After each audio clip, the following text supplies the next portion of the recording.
사법농단 문통은 사법농단 적폐청산을 한답시고 양승태 대법원장을 포함해서 수많은 법관들의 명예와 자존감을 짓밟았다. 진짜 사법농단은 재판 지연 문제다. 지연된 정의는 정의가 아니다라는 말이 있다. 공직선거법 제270조는 선거범의 재판을 1심은 6개월, 2심과 3심은 각 3개월, 도합 12개월 내에 반드시 판결이 종결되도록 하고 있다.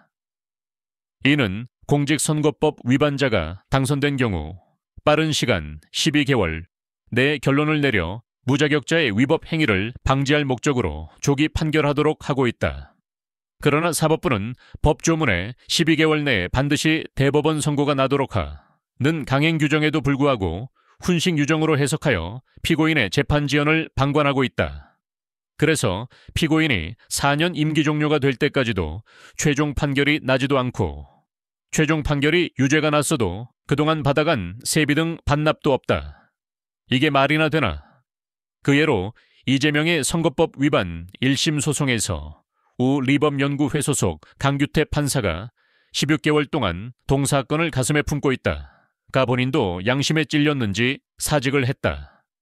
그 후 이 사건의 1심 판결이 무려 2년 2개월 만에 징역 1년에 집행유예 2년 선고가 내려졌고 그 후 2심 판결은 1심 판결 후 3개월 이내 2025년 2월 15일에 이루어져야 하는데 이재명의 재판 지연 작전에 또 늦어지고 있다. 거슬러 올라가서 동사건이 1년 내에 대법원의 유죄 판결이 났더라면 이재명은 더 이상 국회의원도 아니고 민주당의 당대표도 아니고 피선거권도 없을 것이다. 따지고 보면 윤통의 비상계엄 사태, 탄핵 정국도 이재명의 재판 지연으로 초래되었다고 봄이 타당하며 이 모든 것이 사법부가 자초한 일이며 반드시 책임을 져야 한다. 돌이켜보면 윤통이 재판 지연 문제에 대해 사법부와 국민에게 알린 후 이재명의 선거법 위반 사건 재판을 1년 내 끝나도록 했더라면 지금의 비상계엄, 탄핵 사태가 과연 발생했겠는가 하는 아쉬움이 남는다. 또 하나의 사법농단은 사법 카르텔 조직이다. 문통, 김명수 대법원장과 야당은 우리법연구회와 국제인권법연구회 소속 법관들을 요직에 앉혔고 그들은 법관의 독립적 재판 운운하면서 공정과 상식에서 벗어난 재판을 서슴없이 했고 지금도 하고 있다. 동연구회의 초대 회장인 김명수 대법원장의 거짓말은 상식을 넘어 사법부의 사망을 선언한 일대 사건이었다. 통상 형사소송에서 판사는 거짓말을 하는 자를 잡아내는 심판자인데 그 수장이 거짓말을 했다. 국민들은 누구를 믿어야 하나? 거짓말 천국의 불신의 수장을 그대로 두는 국힘도 거짓 위선당이냐? 또한 전 대법관 권순일이 대법관 시절 이재명 대표의 경기지사 시절 공직선거법 위반 서건 상고심에서 원심을 파기하고 무죄 취지로 환송할 때 거짓말의 고수인 이재명과 재판 거래를 하면서 지금 나라가 이 모양 이 꼴이 됐다. 우리법연구회와 국제인권법연구회는 50 시절 육군의 하나회와 같은 조직으로서 좌파 사법 카르텔을 형성해서 사법 시스템을 농락하고 있다. 겉으로는 개개 판사의 독립성을 외치면서 이런 조직이 왜 필요한가? 이게 모순 아닌가? 하루빨리 해체하기 바란다. 법치민주주의의 최후 보루인사 법부가 공정성 시비로 국민이 신뢰하지 않으면 사법부는 물론이고 국가도 대혼돈의 시대가 온다. 지금부터 사법부도 뼈를 깎는 심정으로 개혁을 완수하여 국민들로부터 존경받고 신뢰받는 조직으로 다시 태어나야 한다. 검수완박, 검경수사권, 조정좌파 공산주의는 자유민주주의의 근간인 법치주의를 싫어한다. 자신들의 잘못을 덮으려고 거짓말을 하고 거짓말이 탄로날까봐 수사권을 무력화시키고 악법을 만들고 법관 독립성 원칙 운운하면서 입법, 사법농단을 저지르고 있다. 죄를 지으면 벌을 받는 것이 당연하다. 좌파 민주당은 왜 검찰을 두려워하는가?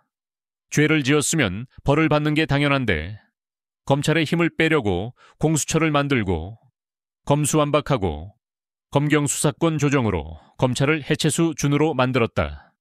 그 목적이 무엇인가? 검찰의 수사권을 무력화시킨 후 더 큰 죄를 짓기 위함인지 묻고 싶다. 능력도 없고 연간 수백억의 국민 혈세만 쓰는 공수처를 최근 혈세를 더 투입 좌파들의 일자리 창출을 획책하고 있다. 반드시 없애야 한다. 안보, 북핵 문제, 국정원 대공수사권과 간첩죄 스탈린의 사주를 받은 김일성이 일으킨 동족상잔의 비극적인 6월 25 전쟁으로 수많은 사상자와 이산가족이 발생했다. 다행히도 유엔군의 도움으로 남한이라도 공산화를 막았다. 만약 지금 전쟁이 일어난다면 과연 누가 우리를 도와줄 것인가? 트럼프 시대를 맞아 미국도 우리를 도와줄지 확신할 수 없다. 전 세계 역사상 전무후무한 3대 세습 독재 체제를 유지하는 북한의 김정은은 제일 악랄한 독재자이며 대단한 인물이다. 김정은은 절대로 핵을 포기하지 않을 것이다. 핵무기가 정권 유지에 반드시 필요한데 어찌 그것을 포기하겠는가? 핵무기로 온갖 협박과 위협으로 돈과 경제제재 해제를 요구할 것이다. 김정은이 요구하는 경제제재 해제는 정권 유지 차원 이지 경제의 완전 개방이 아니다. 지금까지 완전 개방을 택한 독재자는 죽임을 당했다는 사실을 영민한 김정은이 모를 리 없다. 좌파의 김대중은 북한은 핵을 개발하지도 않을 것이라 했고, 노무현, 문재인은 북한의 핵은 방어용이라고 하면서 북한의 핵 보유를 무시했는데 북은 남을 향해 언제든지 핵 공격을 할 수 있다. 더 이상 비핵화 협상으로는 대처가 불가하니 우리도 핵 개발을 하든지 강력한 한미동맹의 도움을 받든지 대비책을 세워야 한다. 미국 트럼프 정권 일기 때의 북미 비핵화 협상은 아무런 소득 없이 가짜 평화쇼로 끝났고, 그때 문통은 당사자가 아닌 들러리로 참여했다. 트럼프 2기 때도 비슷할 것으로 예상된다. 김정은의 초청으로 평양 공연 관람, 백두산 천지 방문 등 온갖 쇼로 금방이라도 통일이 되고 평화가 찾아올 것이란 헛된 꿈을 꾸게 했다. 김정은의 핵시설 파괴가 가짜 쇼로 드러났다. 좌파, 공산주의자들의 거짓 사기극에 절대 놀아나서는 안 된다. 좌파들은 왜 자유와 인권도 없는 북중러에 대해서는 동경하고 약해지는지 알 수가 없다. 인권 외치면서 독재 국가의 인권에 대해서는 왜 침묵하는가?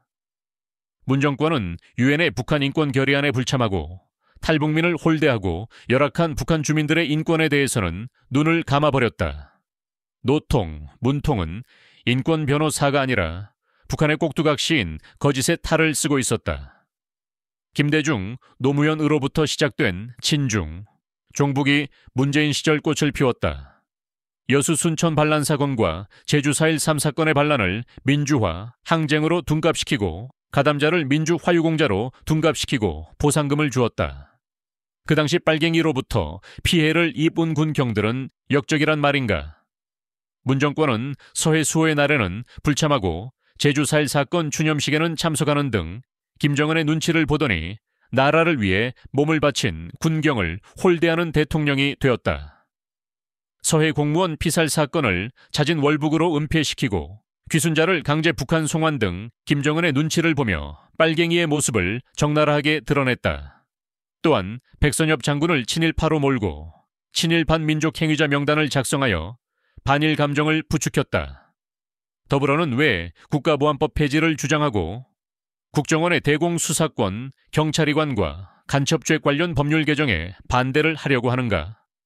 지금 이념적, 지리적으로 남북으로 갈라진 이 마당에 국가 존망과 관련된 중차대한 문제를 자꾸 약화시켜 누구 좋으라고 하는지 모르겠다. 국정원의 대공수사 및 간첩죄 관련 수사와 같이 국가의 존망이 달린 중차대 한 수사를 할 일 많은 경찰에게 맡겨서 어쩌자는 것인지 묻고 싶다. 수사 부실이 치명적인 국가 위기를 부를 수 있다. 현재 무방비로 개방된 남한에서 암약하는 수많은 간첩에 대한 수사 및 사이버 보안을 위해서라도 국정원의 기능을 하루바삐 복원시켜야 한다.